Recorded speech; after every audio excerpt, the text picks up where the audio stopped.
not giving up this shit. This is America. I don't give a damn what anybody tell you. This is America. And I love it. So if somebody don't like something I do, that's his or her prerogative, just like it's mine.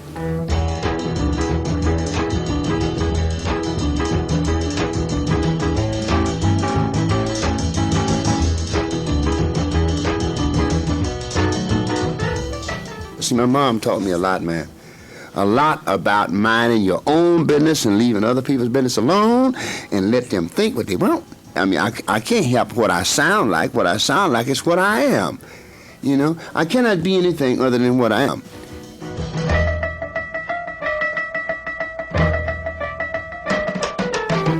I don't sing Georgia like the record. I sing Georgia true. I sing Hit the Road Jack true. I sing what I say true.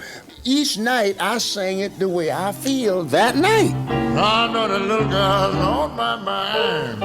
Ain't no way in the fuck I can sing Georgia the same way I played it on the day, because I'd have to go and study myself and learn. I mean, it really would be a chore.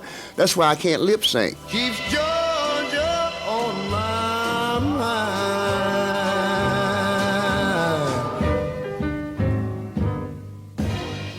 Somebody asked me one time how I feel about being called a genius. Do I feel I have to live up to something? I mean, it ain't that kind of ball game. I feel that whatever people say about me or call me, or, you know, I mean, all the little adjectives and different things that people have put on me and things have said about, I had nothing to do with that. I never said I was a genius. I never said I was a cornerstone. I've never said I'm a legend in my own time. You never heard me say nothing like that. You know, what I got to live up to is being myself. If I do that, the rest will take care of itself. I think that most great artists who are extremely known as I am would intimidate a lot of people. I don't want to do that to people, but I know I do, yes. When I'm having rehearsal and there are new guys who come in to try for the job, I always let my conductor rehearse it, because I don't want the guy to get bent out of shape because I walk in. I always stay out of the rehearsal room, you know, when they first come in. Then once they've had a chance to play a little bit, then I walk in, because I've seen guys fall apart, man. One of these days, and it won't be long. I remember the first time I went to Carnegie Hall, and normally you would think that you'd be scared stiff. Yeah, I mean, that's what you're supposed to be, at least according to what everybody. Wherein for me, as opposed to being scared, I was so glad, and so something I always wanted all my, if I ever got to come, you ever have something in your mind and you say, oh Lord, this is the ultimate of my goal.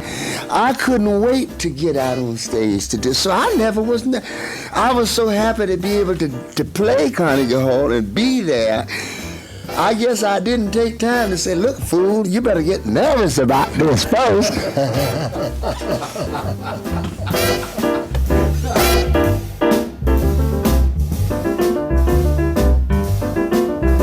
The public has supported me, man. Do you know that? Even when I was nobody. Even through all the trials and tribulations and suffering and stuff I went through, they still stuck by me.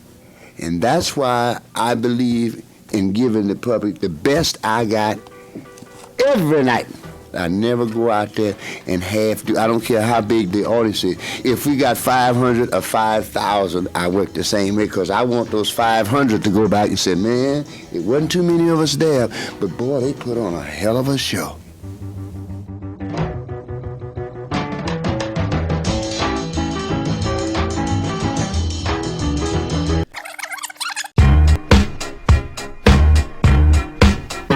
I didn't mind working in the clubs, but I resented it being a club where pimps hang out, because the music that I create is of a higher intellect than that.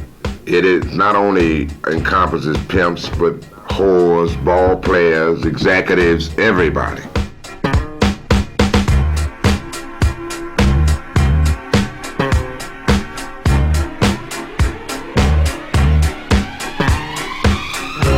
I laid my clothes out the night before school started, and my birthday is September 12th. So school happened to hit this year on my birthday.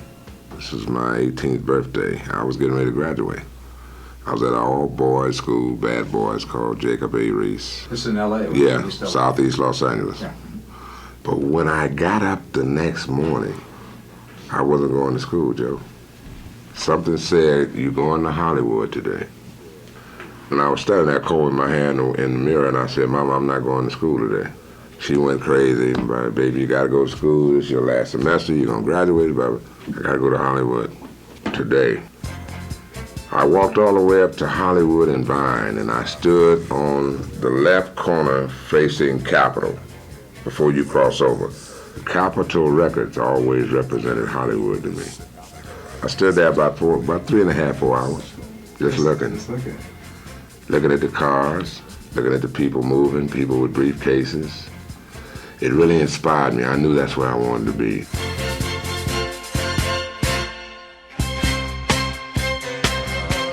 What was it like around Hollywood for a young guy trying to make it there? Very tough.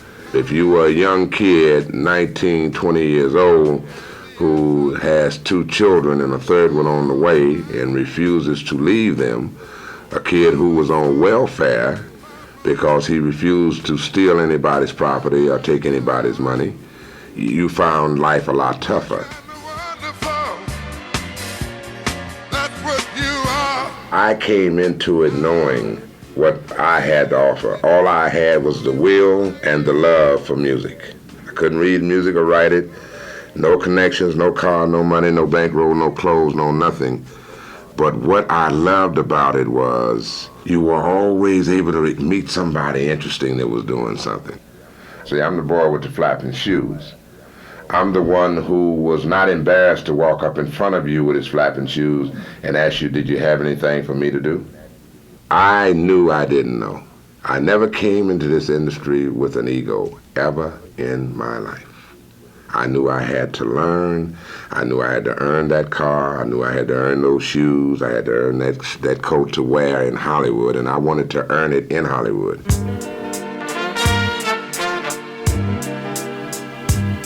Everyone to me has to pick a subject to talk about in music if you're going to be a writer. Mine is love, because I know when a man's making love, the last thing he thinks about is war. Guess so.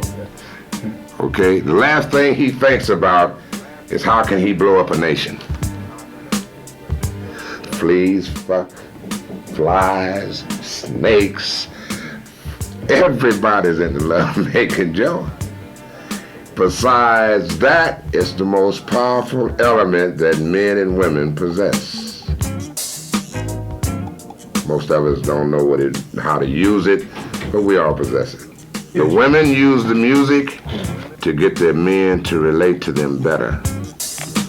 Talk to me. Tell me what's on your mind. Men use the music to get the girls in the mood to make love. So either way you had it, Barry White is the one artist who actually was in your bedroom with you at your most sacred, sensuous moment of your life.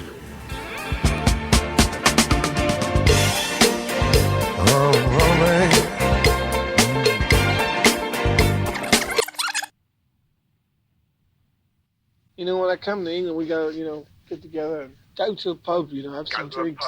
Definitely. Going to a pub with Stevie Wonder. Yeah. Sounds Hey, good mate, to me. who's Stevie Wonder? If you're Stevie Wonder, tell me how many fingers I got up. If you're Stevie Wonder, you can tell me how many fingers I got up. That's all right. See, I knew you weren't Stevie Wonder. You weren't supposed to tell me that. Whoa, little girl, how happy I would be. I remember hearing an album by Sam Cooke. If some miracle was in your love for me, in your love for me. And the melodies are like, angels from heaven expressing a place for the heart to follow. Pretty little angel, pretty little angel. And I think also, I think the voice has a lot to do with your spirit. If your spirit feels right, then the voice will stay pretty consistently the same from that point of, maturity. Whoa. Y'all gotta be quiet or don't talk aloud. The sort of fun you have, is it the same way that you behaved when you were like little Stevie, when you were like 12 years old? Yes. Yes. Oh yeah. I mean, Yeah. I'm gonna always feel that way. When you like that on the bus during the kind of Motown I'm breeze. probably worse now. You know, in America, for African Americans, we say for our hair, for your hair is real coarse, and so you call it nappy hair. Yeah. And so I remember once I woke up one time out of the sleep on the bus, and the Temptations were there. I don't know, I was half asleep, and I said, "Oh, my hair hurts me." This is what. So I think it's Paul Williams said, "Oh, your hair is so nappy, it hurts your head, it hurts you. Your hair is hurting you." So he used to call me Nappy Wonder. Looking back on when I was a little nappy-headed boy. Looking back on when you were a little nappy-headed boy, what were the things that got you through the hardships of your childhood? I think that I really didn't understand the severity of the situation and the circumstances. I think I was so in love with my mother and my brothers, my sister, my friends, just in love with just the discovery of life itself, that my focus was not on those things. I think I discovered, the whole thing of color when I went down south once when my grandmother passed away. And there was some kids, some white kids that lived nearby, whatever. And the kids, hey, nigga, whatever he said. You heard that word before? I think I may have heard it, but I said, what? He's like, what? I'm from Detroit. I started throwing rocks over the kid. Oh, you better not do that. We're getting in trouble. I said, I don't care. I hit the kid, and, I kept throwing stuff. And I've never accepted stupidity and ignorance as making me then determine how good I was or how less I was.